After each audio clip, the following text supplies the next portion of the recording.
of the abuse they have suffered. You have their lawyers arrested by thugs, threatening them if they do not turn back, like Kader Houali.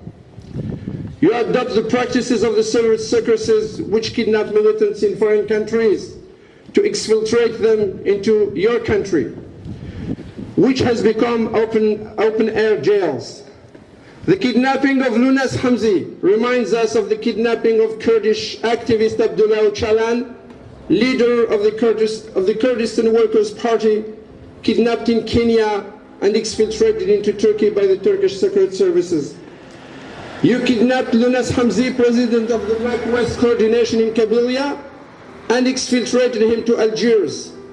By exfiltrating him into Algiers, you are effectively recognizing that Kabylie is a foreign country.